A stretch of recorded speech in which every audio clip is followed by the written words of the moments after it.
नमस्कार विद्यार्थी मित्रांनो, PVM ई-लर्निंग यूट्यूब चॅनलमध्ये आपल्या सगळ्यांचे पुन्हा एकदा सहर्ष स्वागत। विद्यार्थी मित्रांनो, याच्या आधी इयत्ता 10वी विषय मराठी पाठ क्रमांक 11 गोष्ट अरुणिमाची सुप्रिया खोत यांचा हा पाठ, या पाठाचा पहिला भाग आपण बघितला होता। गोष्ट अरुणिमाची लेखिका सुप्रिया खोत यांचा हा पाठ, या पाठाचा क्रमशः दुसरा भाग आपण आता समजून घेऊया। पहिल्या भागामध्ये आपण काय बघितलं तर ते बघूया। अरुणिमा सांगते की जर तुम्ही गुगलवर सर्च केलं, जगातली पहिली महिला जिने माउंट एव्हरेस्ट सर केलं पण ती अपंग आहे, अशा अपंग महिलेचा कीर्तिमान तिच्या नावावर आहे। पहिली अपंग भारतीय महिला जिने माउंट एव्हरेस्ट सर केलं असाही कीर्तिमान तिच्या नावावर आहे। पण ती सांगते मी अपंग काही जन्मजात नाही। मग ती अपंग कशी झाली त्या संदर्भातली थोडक्यात कथा ती सांगते। खरं तर ती फुटबॉल आणि व्हॉलीबॉल याची नॅशनल चॅम्पियन आहे, राष्ट्रीय विजेती आहे, आणि म्हणून तिचं खेळाशी जुळलेलं नातं, खेळ हा तिचा जीवनाचा अविभाज्य भाग कायम राहावा यासाठी भाईसाहेबांनी तिला जो दिलेला सल्ला आहे की तू CISF central industrial security force, केंद्रीय औद्योगिक सुरक्षा बल याच्यामध्ये नोकरीसाठी अर्ज कर। त्यानुरूप ही अरुणिमा अर्ज करते। तिला कॉल लेटर येतं, पण कॉल लेटर मध्ये एक घोळ झालेला आहे, तिची जन्मतारीख चुकलेली आहे। हा घोळ निस्तारण्यासाठी तिला दिल्लीला जावं लागतं। ती रेल्वेचा प्रवास करते, पण विचाराच्या तंद्रीत असताना तिला काही तरुणांनी घेराव घातला, कारण अरुणिमाच्या गळ्यामध्ये सोनसाखळी होती, त्यांना ती हिसकावायची होती। अरुणिमाने प्रतिकार केला।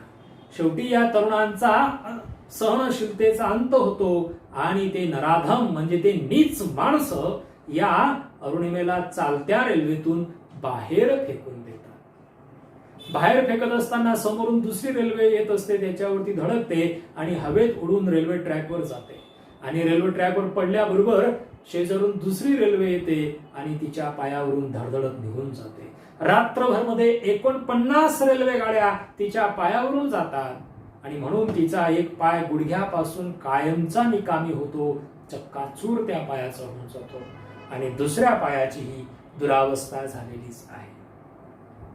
दुसऱ्या दिवशी पहाटे तिला बरेलीच्या रुग्णालयात प्रविष्ट केलं जातं, ऍडमिट केलं जातं। इथपर्यंतचा भाग आपण पहिल्या भागात बघितला होता। चला दुसरा भाग पुढे समजून घेऊया। बरेलीच्या त्या हॉस्पिटलमध्ये ना भूलतज्ञ होता, ना मला देण्यासाठी पुरेसे रक्त। संचित झालेले डॉक्टर व सहकाऱ्यांना मीच धीर दिला। डॉक्टर, नाहीतरी माझ्या पायाची चाळण झालेलीच आहे, आता भूल न देताच तुम्ही तो कापलात तरी चालेल। बघा, बरेलीच्या दवाखान्यात, रुग्णालयात तिला प्रविष्ट केलं जातं, तिला दाखल केलं जातं, पण तिचा जो पाय, जो चक्काचूर झालेला आहे, तो कापावा लागणार आहे। अर्थातच विना भूल देण्याचं ते होऊ शकत नाही, तेथे भूल तज्ञाची गरज आहे, पण बरेलीच्या त्या रुग्णालयामध्ये भूल तज्ञ नाही, तेथे रक्तसाठा सुद्धा नाही। रात्रभर या अरुणिमाच्या शरीरातून रक्त निघालेलं आहे, तिला रक्ताची खूप आवश्यकता आहे, पण रक्तही उपलब्ध नाही। म्हणून संचित झालेल्या डॉक्टरांना, संचित काळजीने ग्रासलेले या डॉक्टरांना अरुणिमा हीच स्वतः धीर देते, आणि ती डॉक्टरांना सांगते, डॉक्टर साहेब, नाहीतरीच माझ्या पायाची चाळण झालेलीच आहे, चाळण होणे, छिन्न विछिन्न होणे, माझा पाय त्याची चाळण झालेली आहे, तो छिन्न विछिन्न झालेलाच आहे, आता भूल न देताच तुम्ही तो कापला तरी चालेल। डॉक्टर व त्यांच्या सहकाऱ्यांनी स्वतःच 1 युनिट रक्त मला दिलं, आणि माझ्या देखतच माझा पाय कापला गेला। कोणताही भूलतज्ञ उपलब्ध नाही, म्हणजे अरुणिमेला भूल न देता, अरुणिमेच्या डोळ्यात देखत शुद्धीवर असताना तिच्या समोर तिचा पाय कापला गेला। तुम्ही विचार करू शकता किती वेदना तिला झाल्या असतील। कोणत्याही प्रकारची भूल तिला दिली नाही, आणि अशा अवस्थेत तिचा पाय कापला गेला। इकडे मी जीवन मरणाच्या सीमारेषेवर होते, पण हॉस्पिटल बाहेरच्या जगात एक वेगळंच नाट्य घडत होते. फुटबॉल आणि व्हॉलीबॉल चॅम्पियन युवती 7 तास जखमी अवस्थेत उपचाराविना पडून राहिली, ही बातमी प्रसार माध्यमांनी उचलून धरलेली. तत्कालीन क्रीडा मंत्र्यांनी मला दिल्लीच्या एम्स मध्ये हलवलं. राष्ट्रीय खेळाडू असल्यानं अत्युच्च दर्जाच्या सुविधा मला मिळाल्या. पण शल्य एकच होतं की प्रसार माध्यमांमध्ये वाटेल त्या वावड्या उठत होत्या.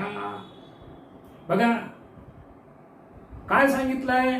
अरुणिमा सांगते की जेव्हा मला बरेलीच्या रुग्णालयात दाखल करून घेण्यात आलं, तेव्हा त्या रुग्णालयाचा बाहेर एक वेगळंच नाट्य घडत होतं. प्रसार माध्यमांनी हा मुद्दा खूप उचलून धरला. कोणता मुद्दा? की व्हॉलीबॉल आणि फुटबॉलची चॅम्पियन विजेता किंवा विजेती, ही विजेता असलेली खेळाडू 7 तास उपचाराविना पडून राहिली, ही बातमी प्रसार माध्यमांनी खूप उचलून धरली. शेवटी ही बातमी किंवा ह्या बातमीची दखल क्रीडा मंत्र्यांनी घेतली आणि क्रीडा मंत्र्यांनी या अरुणिमा सिन्हाला दिल्लीच्या एम्स मध्ये दाखल करून घेतलं. दिल्ली येथे हे एम्स नावाचं हॉस्पिटल आहे. All India Institute of Medical Science, Akhil Bharatiya Ayurvigyan संस्थान, या ठिकाणी तिला त्या एम्स मध्ये तिला दाखल करून घेतलं. ती राष्ट्रीय खेळाडू होती म्हणून अत्युच्च दर्जाच्या सुविधा या अरुणिमाला देण्यात आल्या. पण अरुणिमा सांगते, पण शल्य एकच होतं. शल्य म्हणजे टोचणे, सल. मला एक गोष्टी सलत होती, टोचत होती. कोणती?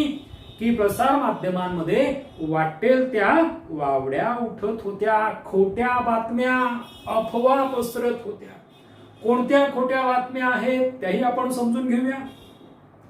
अरुणिमाकडे प्रवासाचं तिकीट नव्हतं म्हणून तिने रेल्वेतून खाली उडी मारली. इथपासून ते अरुणिमाने आत्महत्येचा प्रयत्न केला इथपर्यंत काहीही छापून येत होतं.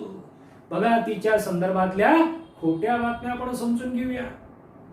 पहिली बातमी की अरुणिमाकडे तिकिटाचे पैसे नव्हते म्हणून तिने चालत्या गाडीतून उडी मारली. किंवा दुसरी बातमी, अरुणिमेने आत्महत्येचा प्रयत्न केला म्हणून चालत्या रेल्वेतून उडी मारली. अशा खोट्या वावड्या, खोट्या बातम्या, अफवा या अरुणिमा संदर्भात छापून येत होत्या. तब्बल 4 महिने एम्स मध्ये राहिल्यानंतर शारीरिक जखमांवर मलमपट्टी झाली होती, पण या मानसिक जखमांचे घाव अंतरंग घायाळ करणारे होते. मी माझं ढालीप्रमाणे रक्षण करणारं कुटुंब, आम्ही सत्य परिस्थिती ओरडून सांगत होतो, पण ती ऐकण्यासाठी ना कुणाला वेळ होता ना रस. मित्रांनो, कुठेतरी सल, कुठेतरी दुःख, वेदना अरुणिमाला वाटत होती. मी राष्ट्रीय खेळाडू आहे हो, आणि माझ्या संदर्भात ही प्रसार माध्यम अशा खोट्या बातमी छापत आहे. मी आत्महत्येचा प्रयत्न केला किंवा माझ्याकडे तिकिटाचे पैसे नाही, ही गोष्ट तिला सलत होती. म्हणून अरुणिमा सांगते की मी एम्स मध्ये 4 महिने उपचार केला. या 4 महिन्यात माझ्या शरीरावरच्या शारीरिक जखमा भरून निघाल्या, पण मानसिक जखमांचं काय? त्या कशा भरती? आम्ही किंवा माझं कुटुंब जगाला ओरडून सांगत होतो, सत्य समजावून सांगत होतो, पण कोणीच ऐकत नव्हतं. कोणाला वेळ नव्हता किंवा कोणी रस सुद्धा घेत नव्हतं की अरुणिमेच्या जीवनात हे जे काही घडलं या मागे वेगळंच कारण आहे, पण कोणी समजून घ्यायला तयार नाही. त्याच दिवशी हॉस्पिटलमध्ये पडल्या मी निर्धार केला, जे आज बोलत आहेत, माझ्याकडे बोटे दाखवत आहेत, त्यांना बोलू दे, पण एक दिवस नक्की माझा असेल जेव्हा ही अरुणिमा एव्हरेस्ट सर करेल. विश्वास ठेवा, कोणाच्याही प्रभावाखाली वा भावनेच्या आहारी जाऊन मी हा निर्णय घेतलेला नव्हता. जेव्हा अरुणिमा या शारीरिक जखमांच्या ऐवजी मानसिक जखमांनी घायाळ होते, या मानसिक जखमा तिला टोचतात, तेव्हा त्या रुग्णालयात, त्या एम्स मध्येच, त्या बेडवर, त्या अंथरुणावरती एक निर्णय घेते. लोक आज मला बोलतायत, बोलू दे, पण एक दिवस हेच लोक माझं नाव काढतील, कारण मी एव्हरेस्ट सर करणार आहे. अरुणिमा सिन्हा हिने अंथरुणावर असताना केलेला हा निर्धार आहे, निश्चय आहे. कोणता निश्चय, कोणता निर्धार? तिच्या जीवनाचं ध्येय तिने बनवलं की मी अपंग असले म्हणून काय झालं, मी माउंट एव्हरेस्ट सर करणार. माउंट एव्हरेस्ट जगातलं सर्वोच्च शिखर, तेथे मी चढाई करणार, हा अरुणिमाने घेतलेला निर्णय. ती म्हणते, विश्वास ठेवा, कोणाच्याही प्रभावाखाली किंवा भावनेच्या आहारी न येता मी हा निर्णय घेतला.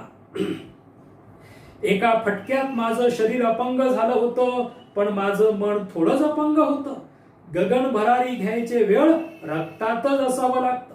जेव्हा आपण आपल्या मनाने एखादी गोष्ट ठरवतो, तेव्हा आपलं संपूर्ण शरीर आपल्याला साथ देते.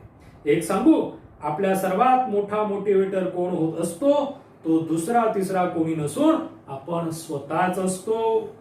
आता उठता बसता खाता पिता केवळ आणि केवळ मी एव्हरेस्टचाच विचार करू लागले. अरुणिमा तिचा जीवनाचा आता ध्येय बनलाय माउंट एव्हरेस्ट शिकस्त करण्याचं, माउंट एव्हरेस्टवर चढाई करण्याचं. ती म्हणते, एक अपघात घडला, त्या अपंगात एका झटक्यात एका फटक्यात माझं शरीर अपंग झालं. असू दे ना, शरीर अपंग झालाय, मन अपंग झालं नाही, माझं मन अजून तसंच आहे. म्हणून ती म्हणते, गगन भरारी घेण्याचं वेळ रक्तातच असावं लागतं, आणि ही गगन भरारी घेण्याचं वेळ तिच्यात आहे. गगन भरारी घेणे म्हणजे खूप प्रगती करणे, खूप प्रगती करण्याचं वेळ माझ्या रक्तातच होतं. आणि म्हणून ती म्हणते की मी आता उठता बसता स्वतःलाच प्रेरणा देत आहे. ती म्हणते, आपला सगळ्यात मोठा मोटिवेटर म्हणजे स्फूर्तिदाता. आपल्या जीवनाचा जर कोणी मोटिवेटर असेल, स्फूर्तिदाता असेल, तर तो दुसरा तिसरा कोणी नसून आपण स्वतः आहोत. आपणच स्वतःला स्फूर्ती द्यायला हवी. आपणच स्वतःला मोटिवेट आपण करायचं की नाही, मी हे करू शकतो, करू शकते. म्हणून अरुणिमा सांगते, उठताना बसताना खाताना पिताना केवळ आणि केवळ मी माउंट एव्हरेस्टचाच विचार करत होते. माझ्या एव्हरेस्ट सर करण्याचा निर्धाराचा जेव्हा मी उच्चार केला, तेव्हा अगदी टोकाच्या प्रतिक्रिया ऐकायला मिळाल्या. शरीराला जखमा झाल्यामुळे बहुधा अरुणिमाच्या डोक्यावरही परिणाम झालेला दिसतोय. अर्थातच लोकांनी माझं बोलणं हसण्यावर नेलं, पण माझं कुटुंब आणि भाईसाहेब माझ्या बरोबर खंबीरपणे उभे राहिले. एक अवघड पण मला शक्य आहे असा वाटणारा प्रवास आता सुरू होणार होता. मित्रांनो, जेव्हा लोकांना हे समजलं की माउंट एव्हरेस्ट ही अरुणिमा सर करेल, माउंट एव्हरेस्टवर चढाई करणारे अरुणिमा, तेव्हा लोकांच्या टोकाच्या प्रतिक्रिया मिळू लागल्या, खालच्या पातळीच्या प्रतिक्रिया मिळू लागल्या. कारण त्यांना म्हणजे लोकांना असं वाटू लागलं की आता अरुणिमाच्या डोक्यावरही परिणाम झालेला दिसतोय. कारण एक अपंग व्यक्ती असं सांगतोय की मी माउंट एव्हरेस्ट सर करेन. जिचा एक पाय कापलेला आहे, दुसऱ्या पायामध्ये रॉड टाकलेला आहे, अशी अपंग व्यक्ती सांगते की मी माउंट एव्हरेस्टवर जाईल. म्हणून लोक असं म्हणतात की अरुणिमाच्या डोक्यावर परिणाम झालेला दिसत आहे. पण अशा अवस्थेत अरुणिमाच्या पाठीमाग खंबीरपणे जर कोणी उभं राहिलं असतील तर ते तिच्या कुटुंबातले लोक, विशेषतः भाईसाहेब हे खंबीरपणे तिच्या पाठीमागे उभे राहिले. पहिला टप्पा होता गिर्यारोहण प्रशिक्षणाचा. एम्स मधून डिस्चार्ज मिळाला. साधारणपणे एखादा हात पाय कापावा लागलेलो पेशंट्स दिवसेंदिवस अगदी महिने उठत नाही. मी 2च दिवसात उभी राहिले. या ठिकाणी अरुणिमा असं सांगते की साधारणतः जे पेशंट्स असतात, ज्यांचा हात किंवा पाय कापलेला असेल, असे पेशंट्स महिने उठत नाही. अरुणिमाचाही पाय कापलेला आहे, पण ती म्हणते दवाखान्यातून रुग्णालयातून डिस्चार्ज मिळाल्यानंतर 2च दिवसात मी उभी राहिले. यामध्ये अरुणिमाचा दृष्टिकोन तुम्ही समजून घ्या. एका पायात घोट्याची हाडं तुटल्यानं रॉड घातलेला, ज्याच्या हाडांची जुळणी अजून पुरी व्हायची होती. दुसरा पाय म्हणजे मांडीपासून खाली कृत्रिम पाय बसवलेला. बघा मित्रांनो, एका पायामध्ये घोट्याची हाडं जुळलेली राहावीत यासाठी रॉड टाकलेला आहे आणि दुसरा पाय मांडीपासून खाली कृत्रिम पाय आहे. आणि मग असा माझा अवतार नी जोडीला भाईसाहेब आम्ही पोचलो ते थेट बचेंद्री पाल यांच्याकडे. अशा अपंग अवस्थेत रुग्णालयातून 2 दिवसांनी ती गेली बचेंद्री पाल यांच्याकडे. आता ही बचेंद्री पाल कोण आहेत ते आपण समजून घेऊया. बचेंद्रजी म्हणजे एव्हरेस्ट सर करणारी पहिली महिला. त्याच एकमेव अशा होत्या की ज्यांनी माझ्या ध्येयाचा आदर केला, मला प्रोत्साहन दिलं.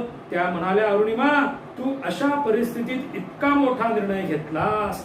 तुला ठाऊक आहे, तुझ्या आतलं एव्हरेस्ट तू केव्हाच सर केलं आहेस.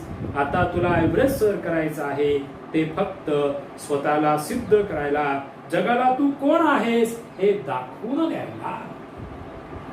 बचेंद्रजी पाल ही अशी महिला आहे की जिने सर्वप्रथम माउंट एव्हरेस्ट सर केलं. म्हणजे अशी पहिली महिला आहे की जिने माउंट एव्हरेस्ट वर चढाई केली. जेव्हा या बचेंद्रजी पाल यांच्याकडे अरुणिमा जाते तेव्हा या अरुणिमेने घेतलेल्या निर्णयाचं स्वागत ही बचेंद्री पाल करते. ती तिच्या निर्णयाचा आदर करते आणि ती अरुणिमाला सांगते की तू तुझ्या आतलं एव्हरेस्ट कधीच सर केलेला आहे. तुझ्यामध्ये जो कणखरपणा हवा आहे तो येऊन गेलेला आहे. आता तुला स्वतःला सिद्ध करण्यासाठी एव्हरेस्ट सर करायचं आहे, जगाला दाखवून देण्यासाठी माउंट एव्हरेस्ट वर चढाई करायची आहे. नेहरू गिरी भ्रमण प्रशिक्षण केंद्र बहुधा आशिया खंडातील सर्वोत्तम असावं. इथे माझे 1.5 वर्षांसाठी खडतर प्रशिक्षण सुरू झाले. ही अरुणिमा जाते नेहरू गिरी भ्रमण प्रशिक्षण केंद्रात. गिरी भ्रमण, गिरी म्हणजे पर्वत. पर्वतावर कसं चढायचं, कसं उतरायचं याचं प्रशिक्षण या केंद्रात दिलं जातं. अरुणिमा सांगते की ते आशिया खंडातलं कदाचित सर्वोत्तम असं प्रशिक्षण केंद्र असावं आणि या प्रशिक्षण केंद्रामध्ये 1.5 वर्षासाठी अरुणिमाचं प्रशिक्षण सुरू होतं. छोटे पण बऱ्यापैकी धोकादायक पर्वत चढणे, जवळपास मरणप्राय कठीण अनुभव, ध्येयापासून विचलित करू पाहणारे कष्टदायी प्रशिक्षण, यातून मी तावून सुलातून निघत होते. या प्रशिक्षणाच्या ठिकाणी लहान लहान पर्वत चढायला मिळत होते, पण ते लहान जरी असले तरी धोकादायक होते आणि म्हणून या प्रशिक्षणाच्या वेळेला या अरुणिमाला मरणप्राय अनुभव मिळत होते. पण या सगळ्या अनुभवातून, या प्रशिक्षणातून ही अरुणिमा तावून सुलाकून बाहेर निघत होती.